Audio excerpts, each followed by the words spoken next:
Na semana passada, irmãos, a pregação foi sobre a família redimida. E fizemos estudos em vários livros das Escrituras, começando pelo livro de Gênesis, onde mais nos dedicamos. Passamos pela carta de Paulo aos Efésios e também vimos algo na primeira epístola de Paulo aos Coríntios. Pois bem, a família redimida tem um comportamento novo, diferente, em que homem e mulher são corretamente valorizados. E com o valor correto, então, exercem corretamente aquelas atribuições que o Senhor lhes deu. A família redimida busca andar na presença do Senhor, para a glória do Senhor, edificada em Cristo e segundo a sua palavra. Mas a família redimida se reúne como igreja. E a igreja também tem as suas características familiares, de relacionamento entre homens, mulheres, e como isso deve acontecer. A palavra de Deus nos dá muito claramente, na primeira epístola de Paulo a Timóteo, instruções a respeito da igreja, de como deve ser conduzida a igreja para a glória do Senhor. E isto, evidentemente, inclui a família, inclui homens e mulheres. E é por isso que hoje nós estudamos sobre homens e mulheres na igreja. Eu peço que os irmãos me acompanhem na leitura que farei do capítulo 2, primeira de Paulo a Timóteo, capítulo 2. É todo o capítulo. E para estudar esse capítulo, nós vamos ter que ampliar nossas observações por toda essa carta. Acompanhe a leitura, meu irmão, minha irmã. Antes de tudo, pois, exorto que se use a prática de súplicas, orações, intercessões, ações de graças em favor de todos os homens, em favor dos reis e de todos os que se acham investidos de autoridade, para que vivamos vida tranquila e mansa, com toda piedade e respeito. Isto é bom e aceitável diante de Deus, nosso Salvador, o qual deseja que todos os homens sejam salvos e cheguem ao pleno conhecimento da verdade, porquanto há um só Deus e um só mediador entre Deus e os homens, Cristo Jesus, homem, o qual a si mesmo se deu em resgate por todos, testemunho que se deve prestar em tempos oportunos. Para isto fui designado pregador e apóstolo, afirmo a verdade, não minto, mestre dos gentios na fé e na verdade. Quero, portanto, que os varões orem em todo lugar, levantando mãos santas, sem ira e sem animosidade. Da mesma sorte que as mulheres em traje decente se ataviem com modéstia e bom senso, não com cabeleira frisada e com ouro ou pérolas ou vestuário dispendioso, porém com boas obras, como é próprio às mulheres que professam ser piedosas. A mulher aprenda em silêncio com toda a submissão, e não permito que a mulher ensine nem exerça autoridade de homem, e seja, porém, em silêncio, porque primeiro foi formado Adão, depois Eva. E Adão não foi iludido, mas a mulher, sendo enganada, caiu em transgressão. Todavia será preservada através de sua missão de mãe, se ela permanecer em fé e amor e santificação com bom senso. Texto da palavra do Senhor. Texto para a igreja, para nós. Deus nos abençoe a estudarmos a sua palavra. Este texto, mesmo que pareça o contrário, é esclarecedor de grandes dificuldades. Quando nós olhamos para esse texto e ficamos fixados apenas nos versos que lemos, nós, infelizmente, corremos o risco de não compreender a mensagem da carta. E perdemos a noção do que o texto escrito por Paulo para Timóteo traz como ensino, como mensagem para nós. É a mesma coisa que nós tentarmos entender toda uma matéria de um jornal, toda uma coluna de um jornalista, lendo apenas 3 ou 4 linhas no meio dela. Vai faltar contexto. É preciso contexto para compreendermos este capítulo 2. O capítulo 2 traz, então, esclarecimento para grandes dificuldades. Duas dificuldades estão lançadas aí diante de você, nas letras A e B da sua projeção. A quem Deus deseja salvar? É uma dificuldade aparente nesse texto. Parece que, ao lermos a todos, será que é isso que o texto diz? Vamos estudar. Mas por que estudar isto? Porque os versos 1 a 7 do capítulo 2 regem o significado do versículo 8. E como é necessário que estudemos as funções dos homens e das mulheres na igreja, não é possível entender o verso 8 se não entendermos de 1 a 7. É preciso. Portanto, não é uma expansão a fim de que nós possamos aumentar o nosso conhecimento tão somente. É preciso que saibamos destas coisas para que nos comportemos correta e adequadamente diante de Deus, segundo a sua palavra, na igreja.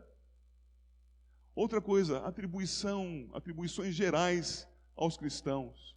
Parece que há muitos problemas aqui nos versículos 8 a 15. Na verdade, há soluções, há respostas a problemas.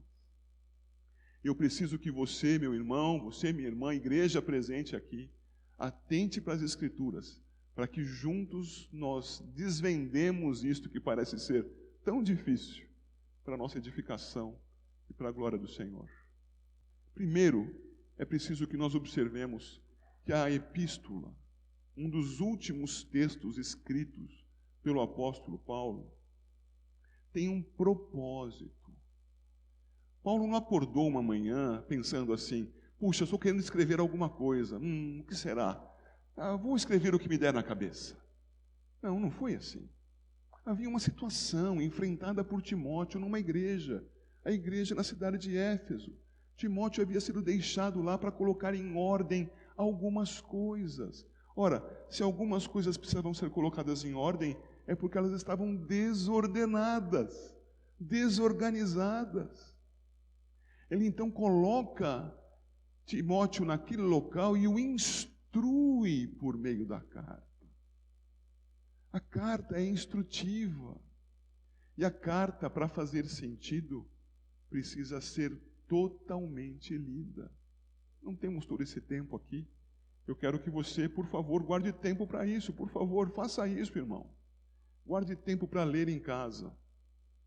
Se você é daqueles que faz anotações, faça anotações. Você não precisa acreditar em tudo que eu digo, mas precisa verificar nas Escrituras se há erro no que eu digo. E só rejeite aquilo que o pastor fala se as Escrituras forem contrárias ao ensino do pregador. Porque se o pregador for correto diante da palavra, é para mim e para você o ensino da palavra do Senhor. Precisamos nos dobrar à palavra de Deus. O primeiro objetivo que ele tem ao escrever, o primeiro propósito que ele tem, está no capítulo 1, versículo 5. Olha lá. Capítulo 1, versículo 5. Olha, o intuito da presente admoestação visa ao amor que procede de coração puro e de consciência boa e de fé sem hipocrisia. Irmãos, os ensinos aparentemente terríveis, difíceis, contraditórios com os nossos dias que há aqui, são ensinos para promover em nós amor, coração puro, consciência boa, fé sem hipocrisia. Portanto, nós precisamos nos desarmar e irmos para as Escrituras com os objetivos propostos por Deus, segundo o registro de Paulo. Veja também os versos 18 e 19, por favor. Capítulo 1. Este é o dever que te encarrego, ó filho Timóteo, segundo as profecias de que antecipadamente foste objeto.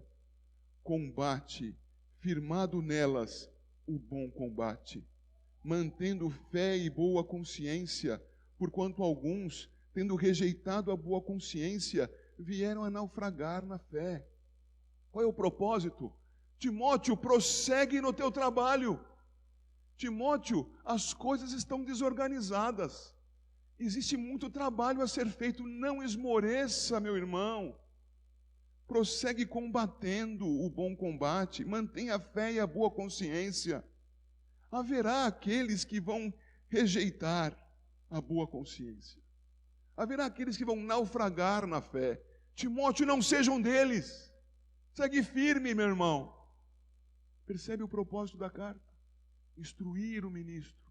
Instruir para que a igreja seja saudável. O propósito não é o ministro em si, mas o que ele faz diante da igreja, para a saúde da igreja, diante de Deus. E eu vou voltar agora ao início do capítulo e vou ler os versos 3 a 11. Acompanhe a leitura, por favor. Quando eu estava de viagem rumo da Macedônia, te roguei permanecesses ainda em Éfeso, para admoestares a certas pessoas, a fim de que não ensinem outra doutrina, nem se ocupem com fábulas e genealogias sem fim, que antes promovem discussões do que o serviço de Deus na fé. Ora, o intuito da presente admoestação visa o amor, que procede de coração puro, de consciência boa e de fé sem hipocrisia. Desviando-se algumas pessoas destas coisas, perderam-se em loquacidade frívola, pretendendo passar por mestres da lei, não compreendendo, todavia, nem o que dizem, nem os assuntos sobre os quais fazem ousadas asseverações. Sabemos, porém, que a lei é boa, se alguém dela se utiliza de modo legítimo, tendo em vista que não se promulga a lei para quem é justo, mas para transgressores e rebeldes, irreverentes e pecadores, ímpios e profanos, parricidas e matricidas, homicidas, impuros, sodomitas, raptores de homens, mentirosos, perjuros e para tudo quanto se opõe à sã doutrina, segundo o evangelho da glória de Deus bendito, do qual fui encarregado. Isto é propósito. Propósito para que ele promova o amor, combatendo com fé estas situações de oposição ao reino de Deus na igreja em Éfeso. É preciso que você observe comigo alguns detalhes desse texto. No versículo 3, observa, por favor, que o rogo de Paulo a Timóteo para que ficasse em Éfeso é para que ele admoestasse. Percebe aí? A palavra admoestar aí tem sentido de ordem, para que você mande, para que você comande. É mais duro o sentido aqui do que o da simples admoestação. Não é apenas um conselho amável, olha, por favor, faça assim, é para o seu bem. É um mandamento. Vejam, mudem de comportamento. Vejam, o caminho seguido está errado, vamos acertá-lo segundo a vontade de Deus. É por aqui. Comando. A admoestação aqui tem este sentido. E observa, por favor, no versículo 5, o intuito da presente, a mesma palavra, admoestação. Esse comando, Timóteo, que eu quero que você dê na igreja, ele tem uma finalidade, tem um propósito, o propósito de dar paz para a igreja. E diz aqui também, meus irmãos, que essas pessoas que estavam assim, causando distúrbios na igreja, elas tinham alguma prática docente. Veja o final do verso 3 e o versículo 4. Admoestares a certas pessoas, a fim de que não ensinem outra doutrina, nem se ocupem com fábulas e genealogias sem fim, que antes promovem discussões do que o serviço de Deus na fé. Por favor, vá para os versículos 9 e 10, e observa que todas essas práticas aqui, dos versículos 9 e 10 do capítulo 1, na conclusão do versículo 10, estão todas em oposição à sã doutrina. Percebe? O ensino que estava sendo divulgado naquela igreja em Éfeso era um ensino que tinha estas divergências. não encaminhando para a santidade a igreja, mas encaminhando com maior ou com menor intensidade a estas práticas de oposição à doutrina. É por isso que o final do versículo 3 é: a fim de que não ensinem outra doutrina. E o final do 10 é: tudo isto que se opõe à sã doutrina. É preciso mudar o ensino dessas pessoas. Estão ensinando e destruindo a igreja. E este ensinamento que destrói a igreja tem sido praticado por essas pessoas. E nós vimos essa prática nos versículos 6 e 7. Isto tudo é contexto para você entrar na divisão que havia na igreja. Veja os versos 6 e 7. Desviando-se algumas pessoas destas coisas, perderam-se em loquacidade frívola, quer dizer, ficaram falando borrachas, bobagens, falando muito e dizendo nada. Loquacidade frívola, pretendendo passar por mestres da lei, não compreendendo, todavia, nem o que dizem, nem os assuntos sobre os quais fazem ousadas asseverações. É mandamento, então, de Paulo para Timóteo. Timóteo manda que eles parem de se comportar assim, parem de agir assim. Mas eles devem parar de fazer essas coisas, porque se continuarem com elas serão perdidos, é isso? Eles devem parar de fazer essas coisas, porque o Senhor, sobre a igreja, acrescentou perdão e salvação. Se são de fato crentes aqueles que se reuniam, se eram de fato crentes aqueles que se reuniam na igreja em Éfeso, então aqueles crentes iriam se arrepender depois de receberem estas admoestações, esses comandos, e iriam voltar ao bom caminho de honra ao Senhor. Se permanecessem na sua desobediência, iam demonstrar a sua incredulidade.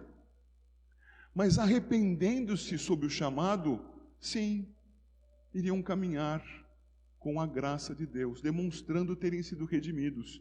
E como Paulo demonstra que isto é verdadeiro para aqueles a quem chama ao arrependimento? Com a sua própria vida. Ele o faz então nos versículos 12 a 16. Veja, por favor, o texto. Sou grato para com aquele que me fortaleceu, Cristo Jesus, nosso Senhor, que me considerou fiel, designando-me para o ministério. A mim que, noutro tempo, era blasfemo, perseguidor, insolente, mas obtive misericórdia, pois o fiz na ignorância, na incredulidade. Transbordou, porém, a graça do nosso Senhor com a fé e o amor que há em Cristo Jesus. Fiel é a palavra, digna de toda aceitação. Observem o que eu vou mudar aqui, para você verificar a coerência. Vocês que estão desencaminhados têm condição de serem perdoados. Sabe por quê? Continua o contexto. Cristo Jesus veio ao mundo salvar os pecadores, dos quais, diz Paulo, eu sou o principal. Se ele pôde fazer isso comigo, vocês que estão desencaminhando a igreja, também podem se arrepender e voltar ao caminho do Senhor, ao caminho da verdade, da honra, daquilo que exalta a Deus e edifica a igreja.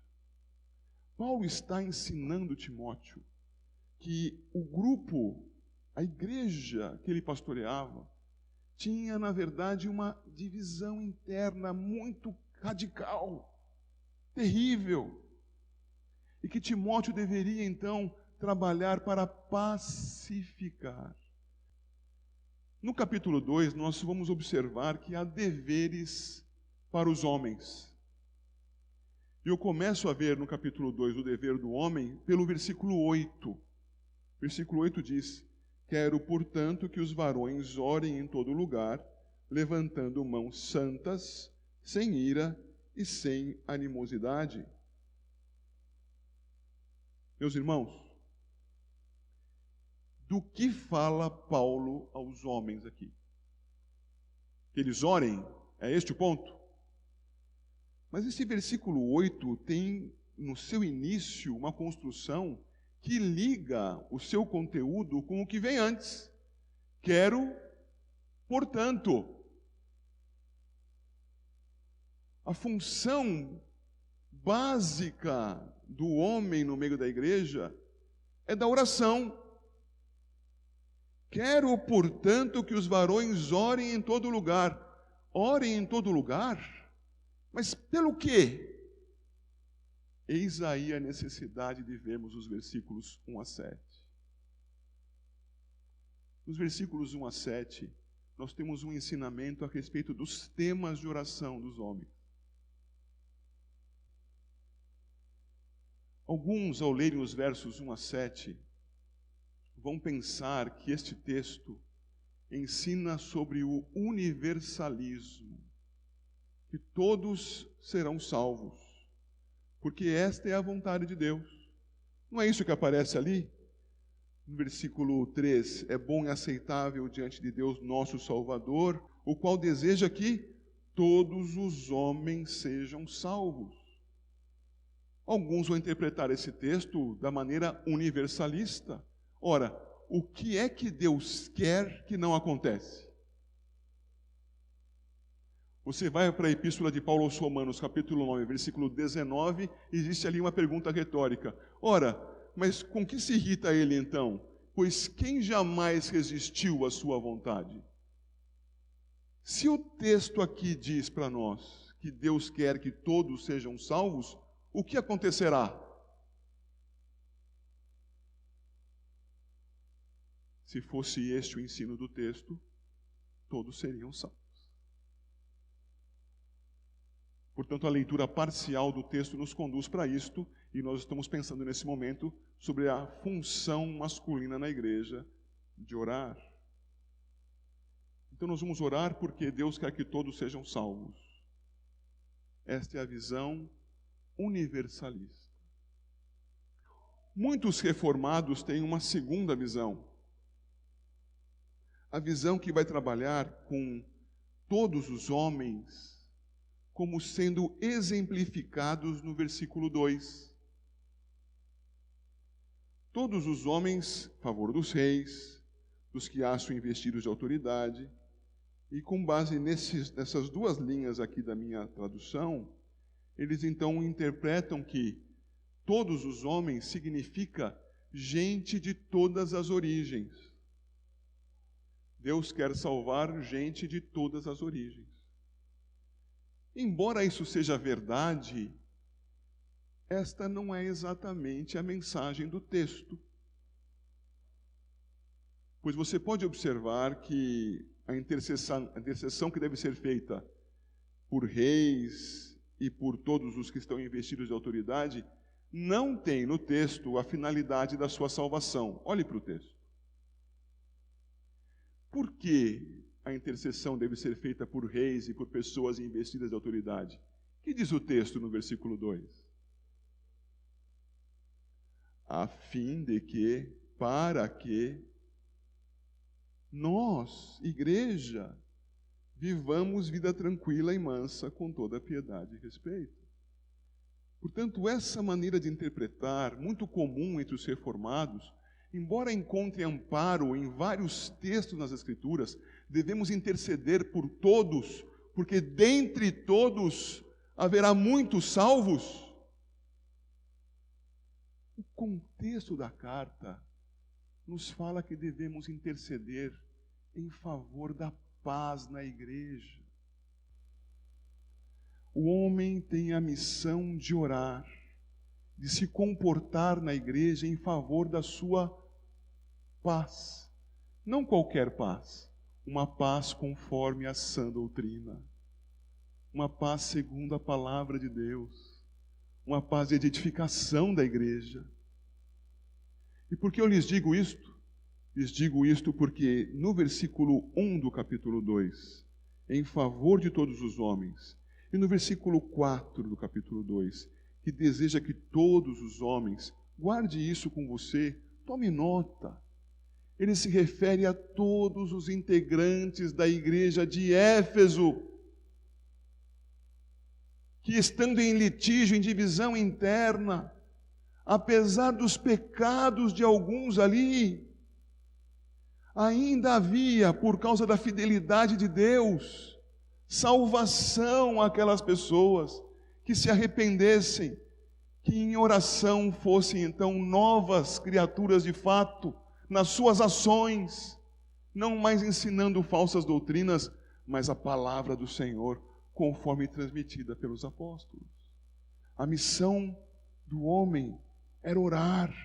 E veja de novo o versículo 8: orar em todo lugar, levantando mãos santas, olha o resto do texto, sem ira e sem animosidade. Oração pela paz na igreja. A interpretação desse texto, então, não é para todos, toda a humanidade ser salva. Não é a vontade de Deus que todos sejam salvos.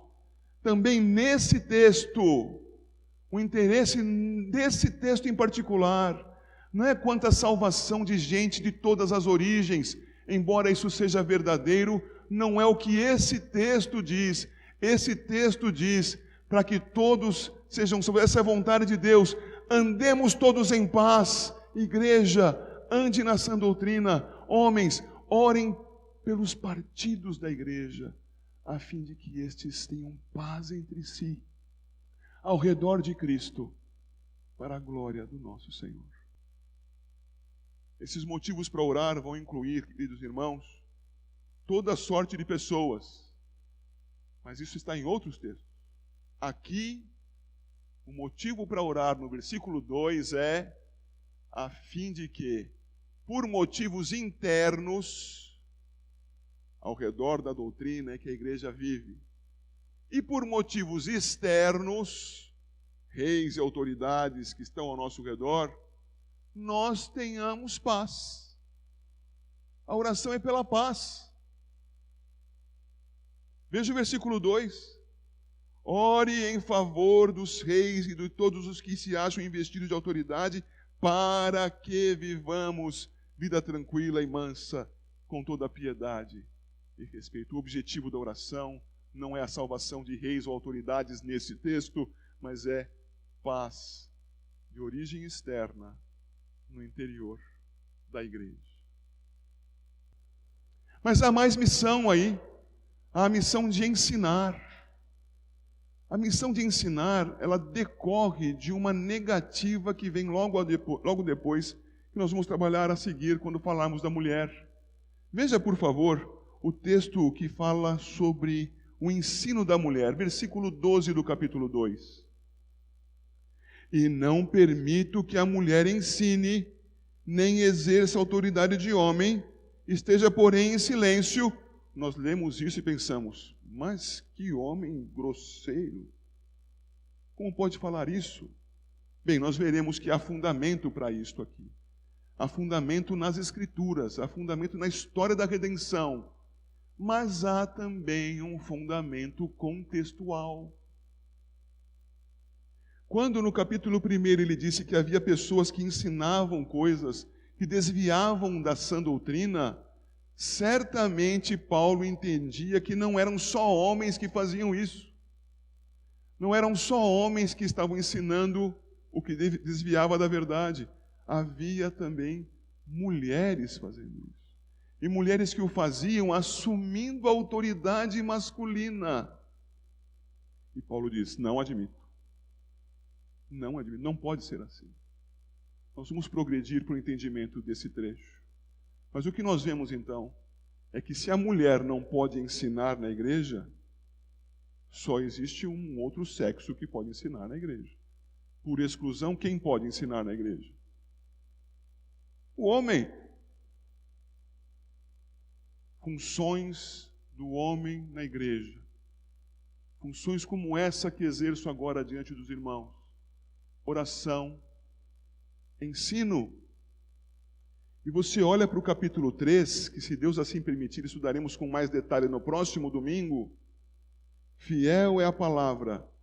Se alguém aspira ao episcopado, excelente obra almeja. É necessário, portanto, que o bispo seja irrepreensível. E diz depois? Esposo de uma só mulher. Isto aponta com clareza que ele deve ser homem, governo. Agora veja, por favor, o versículo 4. e que governe bem a própria casa, criando os filhos sob disciplina, com todo o respeito, pois se alguém não sabe governar a própria casa, como cuidará da igreja de Deus? Outra função masculina. Já vimos oração pública. Já vimos o ensino da igreja. E agora vemos o governo da igreja. O governo de casa, o governo da igreja. Assim como estudamos no último domingo sobre a família redimida, tudo aquilo é aplicável aqui. Nada daquilo se perde e é fundamento para a compreensão dos textos que estudamos agora. Deveres dos homens: ensinar, orar, governar. E aos deveres das mulheres.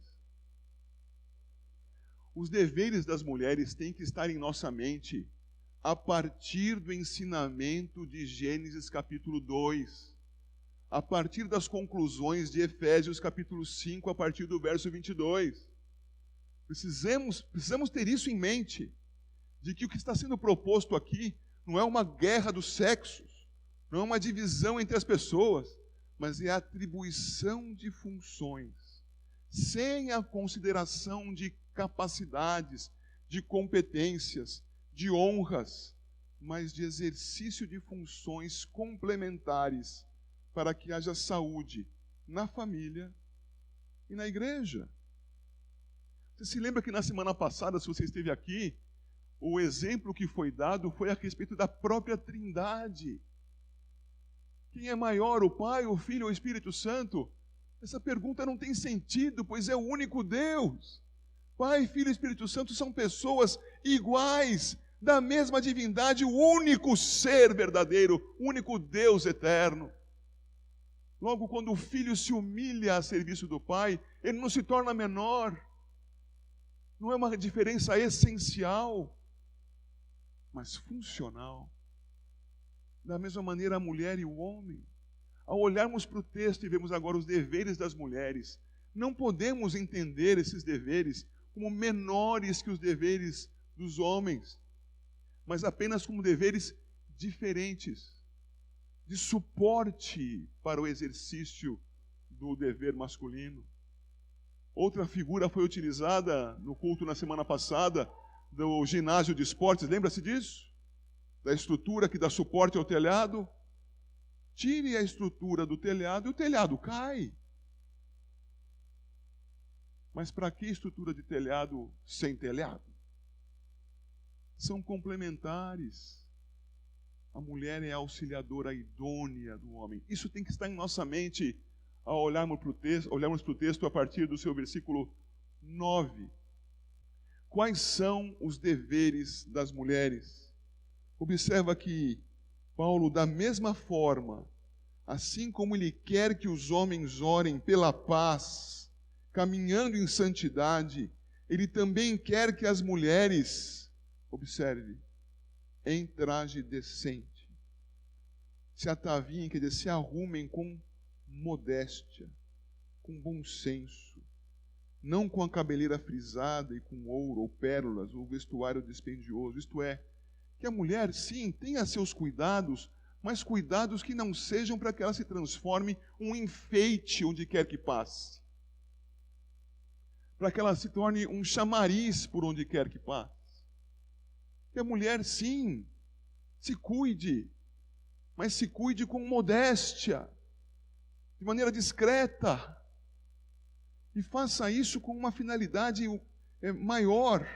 Isto é, ela vai se cuidar a fim de que ela possa, versículo 10, expressar-se com boas obras. Ela não deve se ataviar com todas essas coisas que a enfeitam apenas exteriormente, sem sentido real para o seu caráter, mas sim com boas obras. Que boas obras seriam estas? O texto vai nos mostrar destas boas obras. Eu peço que você, por favor, me acompanhe para o capítulo 5 e veja ali os versículos 9, 10 e 14. Paulo fala das mulheres verdadeiramente viúvas. e vai falar das suas boas obras. Observe, 9 do capítulo 5. Não seja inscrita senão viúva que conte ao menos 60 anos de idade. Tenha sido esposa de um só marido. Seja recomendada pelo testemunho de boas obras. Tenha criado filhos, exercitado hospitalidade, lavado os pés aos santos, socorrido a atribulados, se viveu na prática zelosa de toda boa obra. Vocês perceberam aí? Ao falar da aceitação da viúva, ele explica o que são boas obras. As boas obras são aquelas, irmãos, piedosas, em favor da igreja, em favor da santidade da igreja, o serviço dos irmãos. Olhe de novo para o texto. Ela, à semelhança daquilo que aconteceu lá no Gênesis, é mulher que tem filhos. Por favor, não entenda aquela mulher que não tem filhos, que isto a priva de qualquer situação diante de Deus. Na verdade, isso aqui é exemplificativo. Ele está dizendo que ela exerça o seu ministério de auxiliadora idônea. Pense em Gênesis capítulo 1, versículos 26 a 28. A ordem de Deus para o homem e para a mulher é que eles se unam, multipliquem, encham a terra e a governem. Pense comigo quando o Senhor coloca o homem para que ele perceba que carece de uma esposa, o que ele faz a partir do versículo 18 do capítulo 2? O Senhor, então, querendo dar uma esposa idônea para o homem, coloca o homem para dar nome para os animais. O leão e a leoa. Temos o homem e não temos mais nada. Então o Senhor faz cair um pesado sono sobre o homem. E do seu lado faz uma mulher. Tira-lhe uma costela e faz uma mulher. Uma auxiliadora que lhe seja idônea, para que com ela ele pudesse se unir e encher a terra. Vocês estão percebendo as relações? Por favor, como foi que o homem chamou a mulher depois do pecado? Você sabe?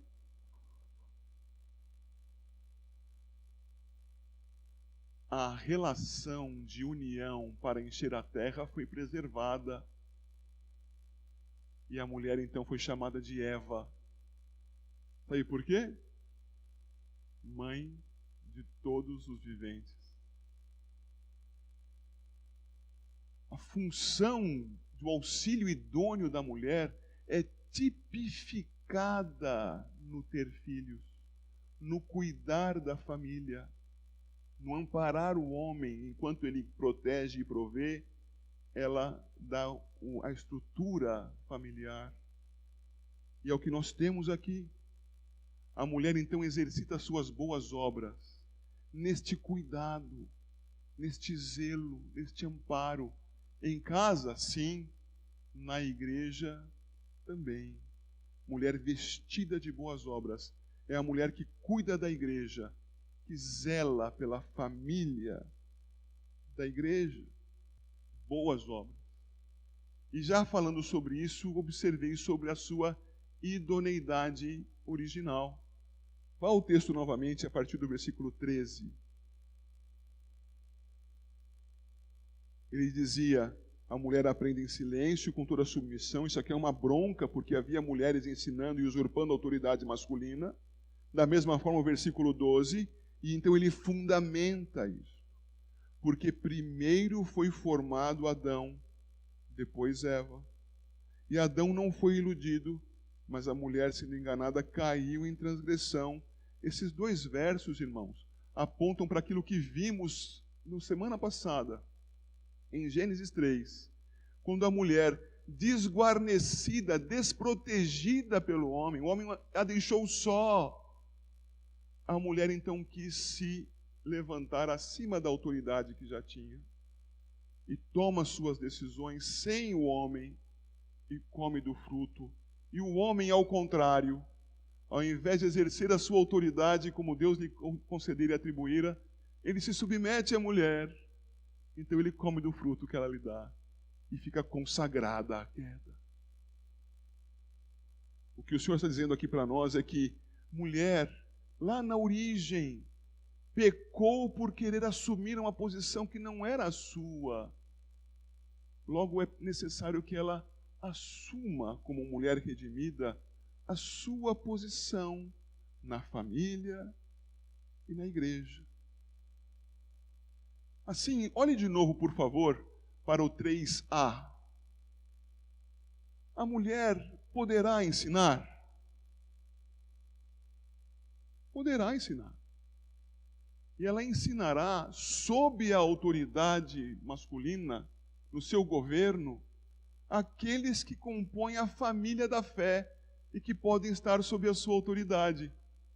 Coloque em paralelo a igreja com o lar. Quem está sob a autoridade da mãe no lar? Todos aqueles que dela surgiram, seus filhos. Eis o paralelo.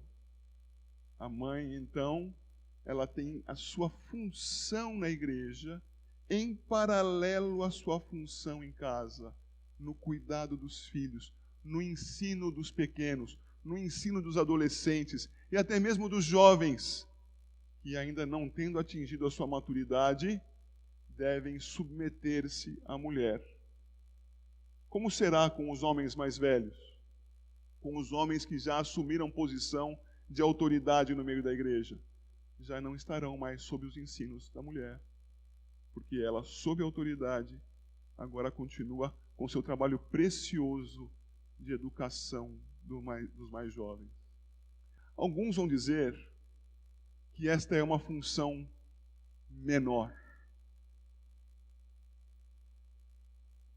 Meus irmãos, olhe para a sociedade e vejam se é uma função menor a que a mulher deve exercer para a educação dos filhos e estruturação do lar. Vejam os lares com mãe solteira. Vejam os lares em que os pais trabalham da madrugada até o anoitecer, deixando seus filhos com a cuidadora, com a creche, na escolinha. Vejam esses lares e os filhos desses lares como estão. E vejam como estão as famílias. E então você entenderá por que o Brasil tem a sociedade que tem hoje. É porque com as divisões das funções, em contrariedade ao que a palavra estabelece, tudo vem a ruir. Ninguém está dizendo, e nem poderá ser dito, que há alguma incompetência ou desqualificação feminina. Mas quando a mulher não faz aquilo que é a sua atribuição, toda a sociedade padece. A estrutura de um país desmorona. Brasil está assim. Quem acha que a mulher faz tarefa de segunda qualidade é favorável à ruptura da sociedade, ao desfazer-se de toda uma estrutura nacional.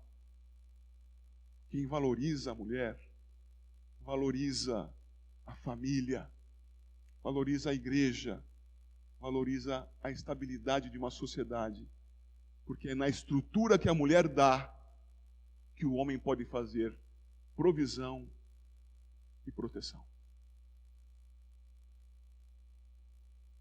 É isso que diz o nosso versículo 15. Ela será preservada através da missão de mãe, se ela permanecer em fé e amor e santificação com bom senso. Ele está usando aqui o exemplo da marca da maternidade. Mas o que ele está dizendo? A mulher se comporte como auxiliadora idônea. Uma crente que auxilia com idoneidade ao seu esposo, que exerce a autoridade no meio da igreja, para a oração, para governo até das sociedades que lhe couber, sob a autoridade masculina, não usurpando aquilo que não lhe foi dado, mas vivendo com integridade, como um corpo realmente que responde ao que Deus planejou para a existência do lar, da igreja e da sociedade. Em conclusão, não há motivo para qualquer tipo de menosprezo ou de revolta. Homens não são melhores do que mulheres, mulheres também não são melhores do que os homens. Apenas temos diante de Deus nossas atribuições. Qual é a função do homem na igreja? Governar, orar, educar. A quem? A todos. E a função da mulher? Auxiliadora idônea no lar e na igreja e na sociedade, para tudo aquilo que dê suporte ao homem, para que ele exercite a sua correta função. Fazendo o que então a mulher? Governando, orando, educando, sob a autoridade. Nunca diferente disso. Sob aqueles sobre os quais ela pode exercer autoridade. E assim Deus certamente abençoará a igreja com a paz, que é o propósito da carta. Eu, lendo mais uma vez o verso 5 do capítulo 1, encerro essa pregação. O intuito da presente admoestação visa ao amor, que procede de coração puro, de consciência boa e de fé, sem hipocrisia. Deus abençoe a igreja, em nome de Jesus.